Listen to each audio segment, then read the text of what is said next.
Sende mir einen deiner Söhne, ich will ihn zum Pharao machen. So ließ sich der verzweifelte Hilferuf der jungen Prinzessin Anches Enpa-Aton, sie lebt durch Aton, drittälteste Tochter Echenatons und Nofretetes, große königliche Gemahlin, an den Hof des politisch spannungsgeladenen, doch gut situierten und gebildeten Hethiterkönig Suppiluliuma aus Hattusa, Anatolien. Willkommen zu meiner zweiten Ägypten-Expedition mit dem Ägyptologen Professor Ahmed Osman ins mystische Land der Pharaonen, ins UNESCO-Welterbe. Ich berichte über uralte Geheimnisse des Landes, Korrespondenzen der Pharaonen, Gepflogenheiten der Ägypter und modernste Forschung von Archäologen im weiten Grabungsfeld von Saqqara. Das altägyptische Schönheitsideal, das war ein blasser Teint. Natronseife, Pasten aus Kreide, getränkt mit Körperölen aus Lilien, Zimt, Lavendel, Alaun auch, waren dafür eingesetzt. Smaragdgrünes Malachitpulver und pulverisiertes Blaueisenerz als Lidschatten wurde von ägyptischen Frauen wie Männern aufgetragen, um einen antiseptischen Schutz gegen die grassierende Augenpflege zu haben. Auch wir junge Mädchen, wir probierten à la Nofretete den grün-schwarzen Malachit-Kajal aus. Im südländischen Flair des Kairoer Bazar, da schwelgten wir in duftenden Parfümessenzen aus grün-blauen Glasfläschchen. Bei meiner ersten Reise vor 50 Jahren ins Land der Pharaonen, da kämpfte ich unerfahren mit größter Afrika-Hitze und mit den Auswirkungen des Katerfluchs. Damals, da war der in 30 Meter Wüstentiefe reichende Osiris-Schacht noch nicht ausgegraben und der Minirobot Upuaut des Ingenieurs Gantenbrink vom Deutschen Archäologischen Institut, das hatte seine Erkundung des Pyramiden-Südschachtes im Jahr 1993 noch vor sich. Das Serapeum in Saqqara mit seinen 25 massiven Granitsteinkästen, das wurde erst in 2012 geöffnet. Und in 2023, das sollte dann die Technische Uni München durch Durchleuchtung einen weiteren Hohlraum in der Pyramide entdecken. Tatsächlich hatte ich mich in Ermangelung eines damaligen Lichts in der Cheops-Pyramide verirrt. Ich tastete mich suchend in der Stockdunkelheit an der glatten Wand entlang. Meine Hände, die stießen auf Mumien, die standen im Dunkeln an der Wand und zerbröselten unter meinen Fingern. Ich frage mich bis heute, wie die Altägypter in diesen Gängen sehen konnten. Mein Glück, dass mich der junge, aufmerksame, schwarzhaarige Ägypter Omar, der sich als englisch sprechender Fremdenführer Taschengeld für sein Ingenieurstudium verdiente, in dem Wirrwarr von Gängen gefunden hat. Erleichtert, da habe ich ihm Backschisch angeboten. Das schlug er erstaunlicherweise aus und lud mich stattdessen zu seinen Eltern ins Nomadenzelt in die Wüste ein. Am nächsten Tag, da wollte er mich vom Hotel abholen. Tags drauf, da hatte sich der Katerfluch in meine Eingeweide gelegt. Gequält ließ ich mich auf Omas freundliches Werben ein. Er versprach mir Hilfe für meine Situation. Und tatsächlich kümmerte sich die Familie in dem Wüstenzelt, das mit Perserteppichen ausgelegt war, rührend um mich. Barfuß, da tranken wir gemeinsam den pappsüßen Pfefferminztee und aßen Datteln mit Karob, Kardamom und anderen Gewürzen. Das und die fürsorgliche Freundlichkeit von Oma, die linderten schnell meine Unpässlichkeit und ich war sehr dankbar und ich habe mich über Sitten und Traditionen der Familie erkundigt. Das Gespräch, das kam auf die alte Kultur. Und Oma erzählte, dass sein Großvater noch über die Kultur von Kemet, so nannten die Altägypter ihr Land, Bescheid wusste. Die ägyptische Kultur, die wäre viel älter als angenommen. Der Großvater, der kannte geheime unterirdische Tunnels und er war bei den Ausgrabungen der Engländer Flinders Petrie und Howard Carter um 1900 dabei. Der Großvater, der erzählte von der Entdeckung eines Gouverneurs im 9. Jahrhundert, der in einem der Tunnel unter der großen Pyramide einen Glaskelch fand. Dieser hatte leer und mit Wasser gefüllt das gleiche Gewicht. »Wo ist er jetzt?« frage ich. Oma zuckt mit den Schultern und will mir einige mit hübschen roten Kordeln drapierte Kamele zeigen. Die Romanze mit Oma, die war schön und wertvoll in diesen Tagen. »Weißt du«, fragte er mich, »es ist, als würden die Pyramiden singen. Wenn ich allein und still dort bin, da gehen Töne von ihnen aus.« Inzwischen, da fragt man sich, ob der 30 Meter tiefe, senkrechte Osiris-Schacht beim Gizeh-Plateau mit seinen mächtig tonnenschweren Steinbehältnissen eventuell akustische Funktion hat. Es gibt viele kontroverse Vermutungen zur Funktion der Pyramiden.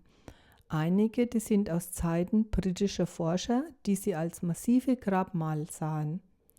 Seit der Engländer Howard Wyse im 18. Jahrhundert eine Pharaonenglyphe in der Cheops-Pyramide gefunden hat, da wird sie von Pharao Cheops der 4. Dynastie, ca. 2600 vor der Zeit, erbaut bezeichnet. Nicht nur Grabräuber vermuteten in ihnen gewaltige Schatzkammern und sprengten mit Dynamit Zugänge. In Zeiten der Bibel, da wurden Pyramiden als riesige Kornspeicher gedacht. Es gab sogar Ideen, sie als Arbeitsmaßnahme zur Kontrolle des Volkes zu sehen. Die mehr als 4500 Jahre alten Pyramiden von Gizeh, die zählten in der Antike zu den 7 Weltwundern. Der griechische Staatsmann Solon, der erfuhr auf seiner Ägyptenreise nach Sais um 600 vor der Zeit von einem Priester der altägyptischen Göttin Neit, dass die Pyramiden schon vor Zeiten von Kemet dagewesen seien. Das stünde in den heiligen Hieroglyphenaufzeichnungen der alten Zeiten. Nach denen sucht inzwischen die halbe Archäologenwelt. Erstaunlich ist, dass bisher bei den Ausgrabungen keinerlei Aufzeichnungen oder Objekte des Pyramidenbaus gefunden wurden. Alle Hieroglyphen in jedem Tempel erzählen die Propaganda von jedem Pharao, was er baute und eroberte. Texte über die Pyramiden, die tauchen nirgendwo auf. So ein Riesenprojekt, sollte man denken, das hätte landesübergreifende Aufmerksamkeit gefordert. Die Pyramiden, die sind ja kaum zu übersehen. 146 Meter hoch, 6 Millionen Tonnen verbautes Gestein, 2,5 Millionen individuelle Blöcke, jeder 5 bis 10 Tonnen, je Pyramide. Ausgerichtet, da sind sie perfekt auf die Nord-Süd-Achse zum Magnetfeld, nach dem goldenen Schnitt. Astronomisch auf die Sternenkonstellation des Orion.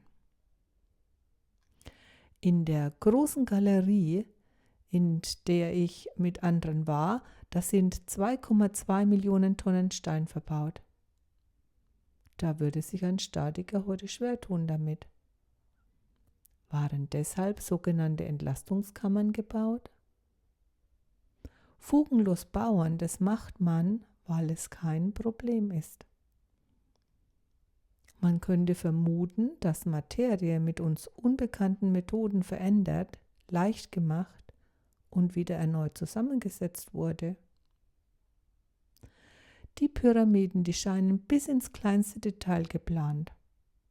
Man konnte so ein Monument bis vor 100 Jahren nicht bauen und bis heute nicht kreieren. man wüsste auch nicht, wozu.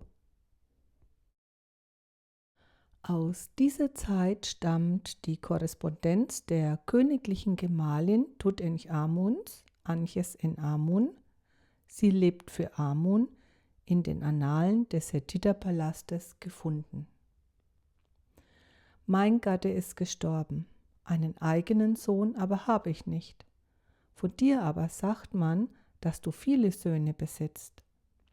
Wenn du mir einen Sohn von dir gibst, soll er mein Gatte werden.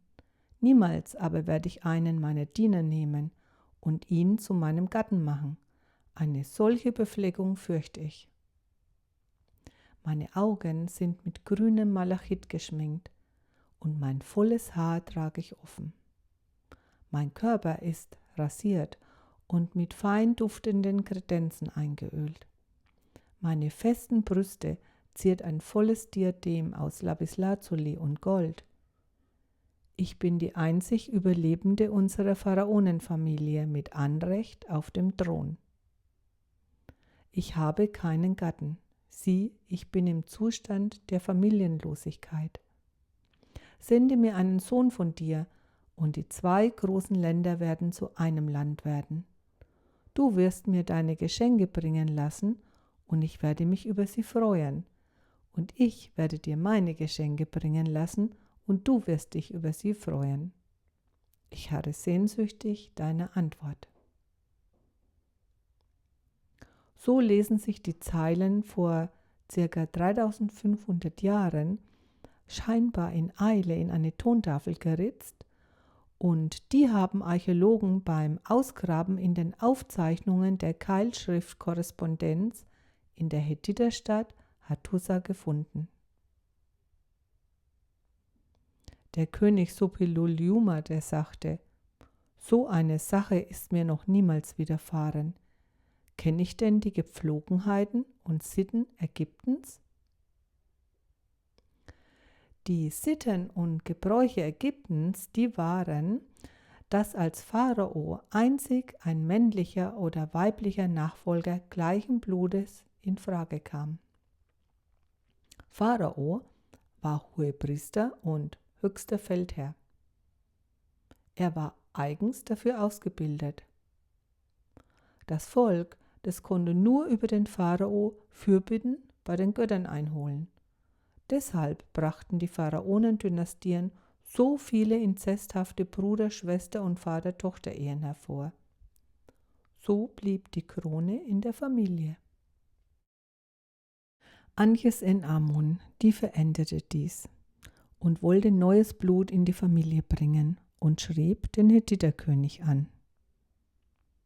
Als Anches-en-Paaton, da heiratete sie ihren jungen Bruder Tutanchamun, Abbild des Amun, und nahm dann den Namen Anches-en-Amun, sie lebt für Amun, an. Nach 2 Fehlgeburten, da verlor die junge Anches-en-Amun dann auch ihren Bruder und Gatten Tutanchamun. Auch ihr Gatte, der verstarb jung und wurde zusammen mit den beiden Frühgeburten des Geschwisterpaars hastig bestattet. Wahrscheinlich konnte sie wegen der Inzucht mit ihrem Bruder ihre beiden Kinder nicht behalten. So fand sie dann der britische Archäologe Carter 1922 beim Öffnen der Grabstätte vor. Als kinderlose Pharaonenwitwe, da hatte sie keinen Sohn als Nachfolger. Sie weigerte sich, jemand Standeslosen auf den Thron zu setzen. Ich werde keinen Diener ehelichen. Womit sie den Feldherrn Haremhab, den General ihres Gatten, meinte, der war durch seine Kriegseroberungen beim Volk sehr beliebt. Die alte Amun-Priesterschaft, die gierte nach der Festigung ihrer Macht und wollte die beiden miteinander verbinden. Es war ein Schachzug der jungen Pharaonin, sich mit dem Hethiterkönig zu verbinden gegen die Hyksos, die in die inzwischen vernachlässigten, ungeschützten Grenzgebiete einfielen. Ihr in aller Not und Eile geschriebener Ruf, der wurde vom Hethiterkönig erhört. Suppiluliuma sandte seinen Sohn, Prinz Zanansa. Der wurde jedoch mit seinem Gefolge in einen Hinterhalt gelockt. Blieb ihr das Schicksal nicht erspart, musste sie ihren alten Großvater ehelichen. Ihr Name und der von ihrem Großvater, die wurden gemeinsam auf 2 Ringen gefunden, die sich im Ägyptischen Museum Berlin befinden. Anches en Amon. Sie lebt für Amon, verschwand unerkannt und unaufgefunden im Rad der Zeit. Tel el Amarna. Das war der prächtige Zufluchtsort der Pharaonenfamilie von Echenaton und Nofretete und ihren 6 Töchtern. Die mittlere, das war Anches en Amon. Sie sind mit langen Schädeln als Zeichen ihrer aristokratischen Abstammungslinie der Götter abgebildet. Um die Götterabstammung zu bezeugen, da waren die Köpfe meist freigeschoren, um den gottgleichen Langschädel zu zeigen.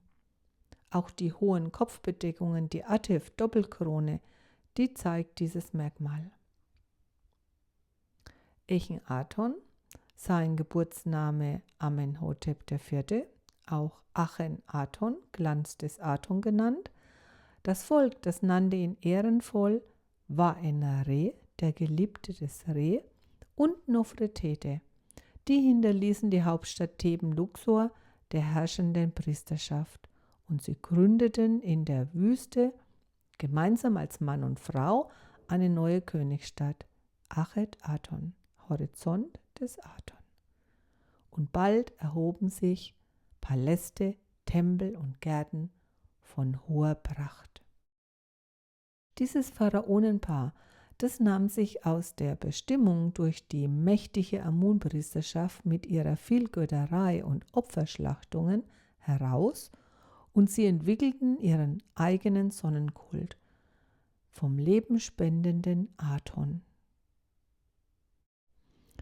Die Gemahlin Echenatons, Nefer-Nefer, Nofretete-Tu-Aton, die Schöne aus der Schönheit Atons, die setzte Echenaton zu seiner Mitregentin ein und er gab ihr den erhabenen Titel Semenkare, Kraft der Seele des Re, Nefer Nefru Aton Meri, Wa-En-Re. Wa-En-Re, das ist der Thronname Echenatons. Nofretete, die wurde vom Volk gleichfalls als Pharaonin, die Geliebte des Wa-En-Re, verehrt. Im Ägyptischen Museum Kairo, da habe ich Darstellungen gesehen, da hat sich Echenaton mit seiner Familie realistisch und in intimen familiären Momenten darstellen lassen.